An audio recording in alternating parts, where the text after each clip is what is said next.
Welcome to Uriah Heep, the Magician's Podcast.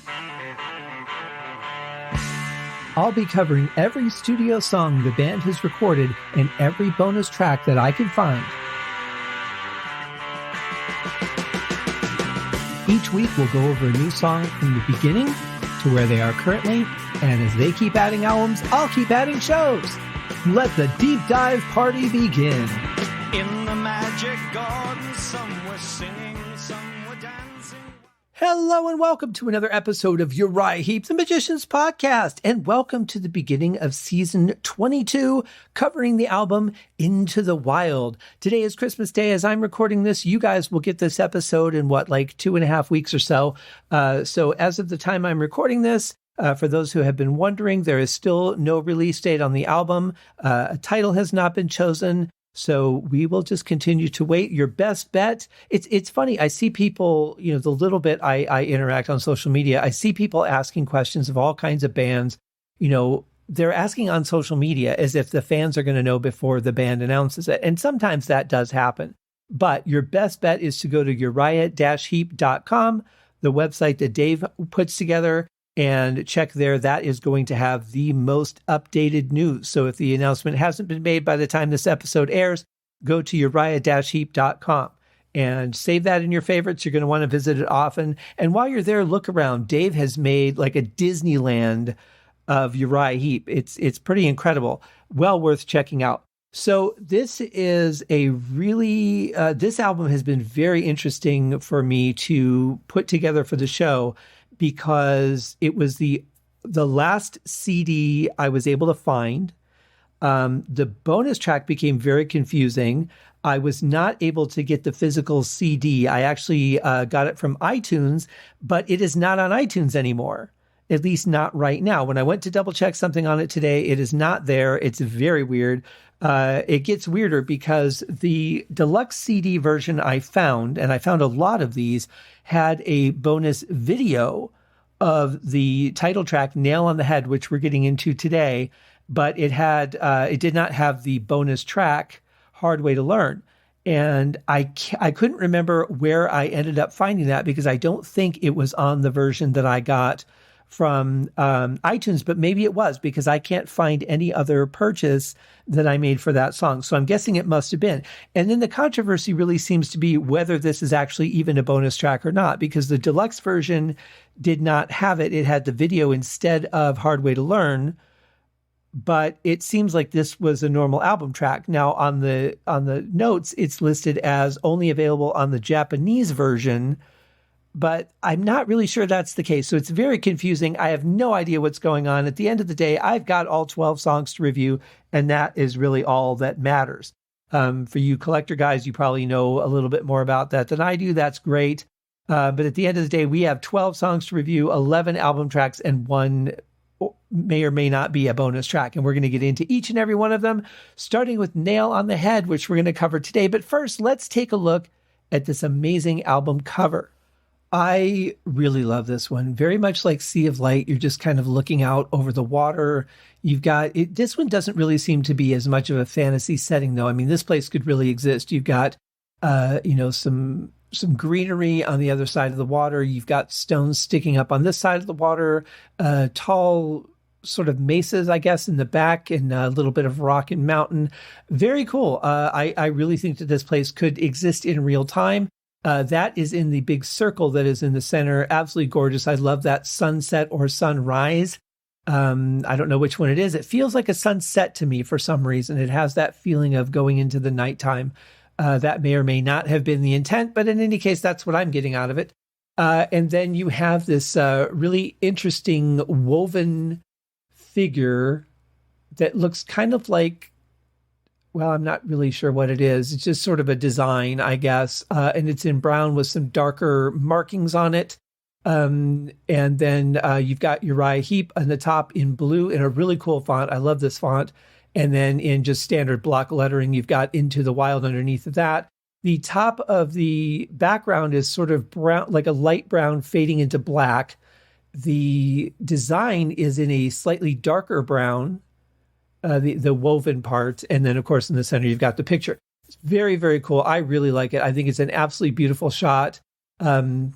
Great cover. I don't know anything more about it than that. I don't have the actual booklet, so I'm going off the internet picture.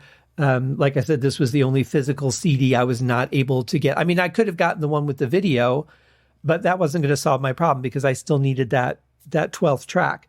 So that's where we are. It's a great cover. I really like this one. I'm a big fan of it. But let's see how the album sounds. Now, we have the same lineup as we had on the last album on guitar, of course, the one and only Mick Box. He's been the lead guitarist since the beginning. We have on vocals Bernie Shaw and current vocalist, keys and current keys, Phil Lanzon, drums and current drums, Russell Gilbrook. And the only member who is not a member of the current lineup is, of course, Trevor Boulder. So same lineup as last album. These guys were locked in, just hitting a new stride in a very hard rock sound. Let's see what this album sounds like. Getting into track number 1, Nail on the Head by Uriah Heep. In the younger days with your godless ways and your gold crest limousine, you were making trends with your so-called friends with a power so obscene. Then your hollow heart, it was torn apart. You were thrown a learning curve. If you turn your back on good advice, you get what you deserve. We hit the Well, there is just no wasting time on this opening, is there? Going right into it. A real simple riff, very simple drum part so far. I like that the vocals kicked in really early, just no nonsense. Let's get right to it. Let's set the tone for the album. It's a cool riff, though. I love that it's really kind of sporadic. You know, it leaves a lot of open room for other sounds to come through, i.e. vocals. The drums sound great. Nice, powerful, crisp hi-hat. Great pumping kick. I love the snare, although I'm trying to determine exactly what it reminds me of. I want to say it reminds me of like a 90s rock snare, the way that they were putting the reverb on it. It just has a little bit of a, I don't know exactly how to pinpoint it at the moment, but that's kind of what it's reminding me of, is like that early 90s rock, just the sound of it. But I like it. It's really good. It has a great snap to it. I forgot to mention that this album came out in April of 2011. So we're, like 10 and a half years later. We're catching up, guys. There's only 2 more seasons to go before we get through the current album. And maybe by then the new album will be ready to go. If not, do not worry. I have other things in store. Like it or not, it's happening.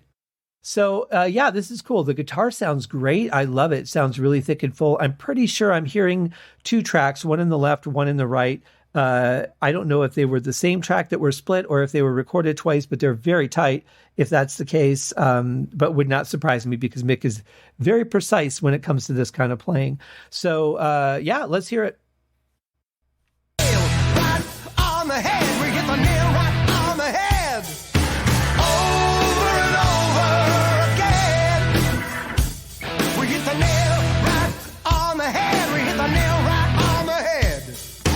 Over and over again. Here's another. This is really great. I love this. I love how minimal the bass is because when it does come in, it's very prominent. And of course, it's loud and boomy in the mix, which sounds great. Love how clear that slide was that we heard right there. Also getting some great keyboard coming in too, some nice swells. So you hear at the beginning, it's just guitar and drums. Then the vocals come in pretty quickly. Then we're adding the bass and keyboards. Really nice build on this song so far. Also love the vocals. I think in this part, they sound exceptionally fantastic. The mix is really good on this too. Really pleased with this so far. We're off to a damn good start, I think. Guy just wants to try his best to make things good. He's an honest man with a helping hand from a rundown neighborhood. Then you hear the thud, you see the blood. There's good work come undone. Step aside for the one who said, only the good die young. Now, of course, with the bass and organ added back in, the verse sounds very, very powerful, doesn't it? I mean, the bass is really heavy. If it were any heavier or any louder, I think it might be too much. I'm not a huge guy of having the bass so much in the mix that it kind of rattles my teeth, but this sounds good. And this kind of song is just perfect for getting in the car, driving down the highway, and just blasting it as loud as you can stand it. It doesn't have to be a fast song to be a good road song. I think that sometimes these, mid-tempo songs are really good for that.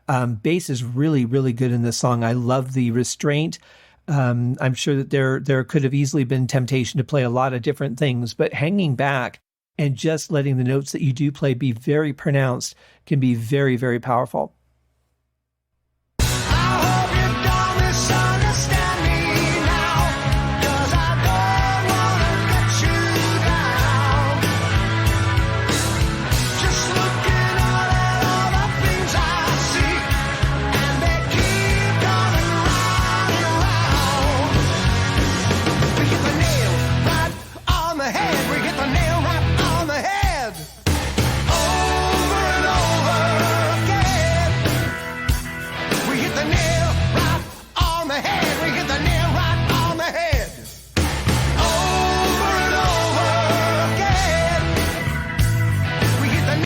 One thing that was really cool about that last part was just the combination of organ and guitar, the way that they kind of just kept taking over for each other. That was really cool. I like that part. I like the lift in the vocals. I like that just change in feel of the song while keeping the song in the context. The song felt right for the song.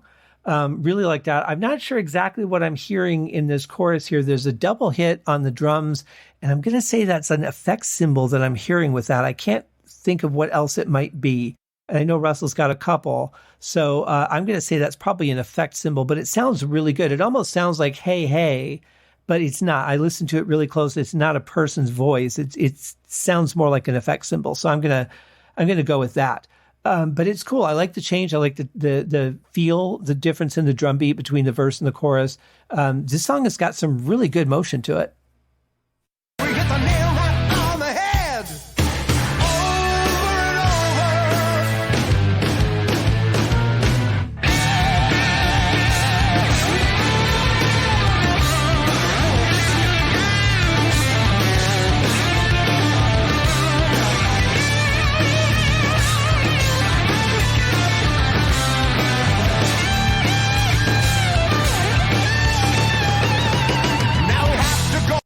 That was a really nice, unexpected change. So many times, the bands go to just the main riff to put underneath the solo. So this change is really unexpected. It's a really progressive thing to do for a song like this. And I love Russell's fill at the end of this. But Mick, it's almost like, they just kept him in a bottle and they're like, okay, go.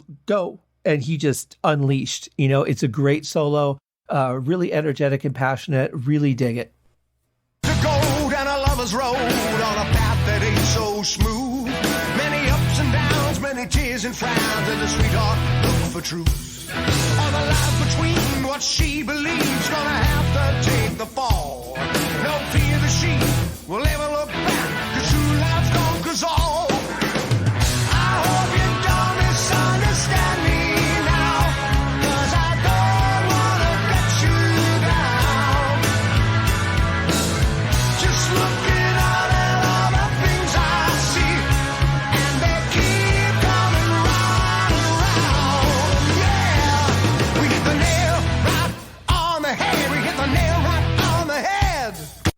I like how it goes from kind of a rock part with a little bit uplifted vocals, then right back into this again, and really more like low end powerful stuff. It's really got a good variety in this song.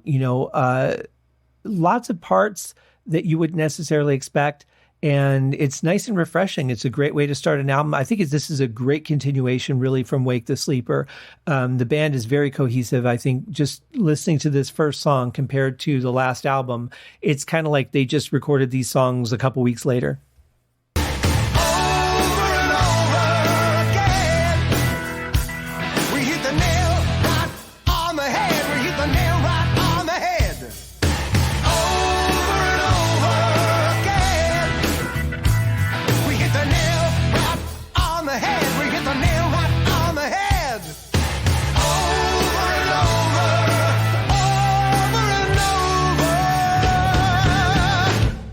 The nail right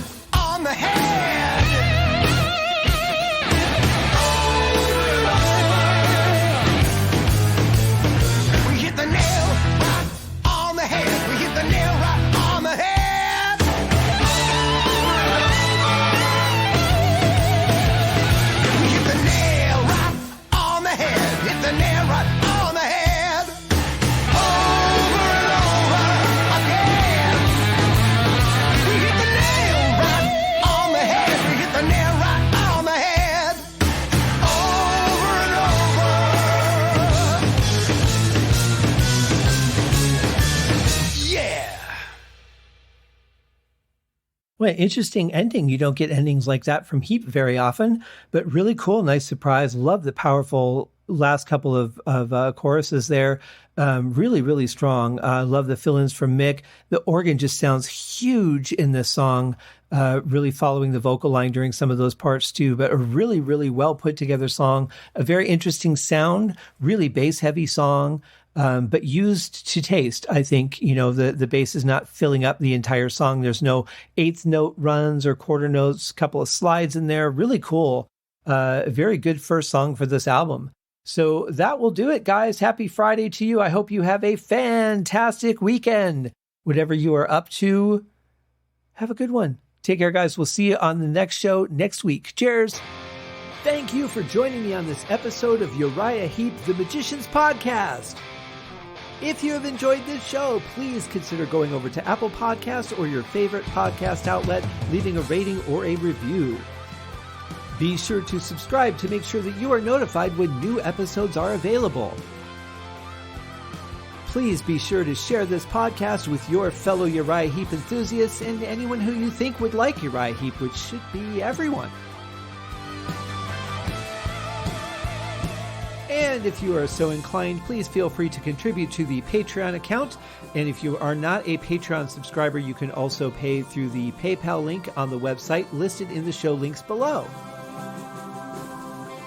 I would also like to thank Uriah Heep for their very generous support of the show. And thank you guys for listening. We'll see you in the next episode. Happy days!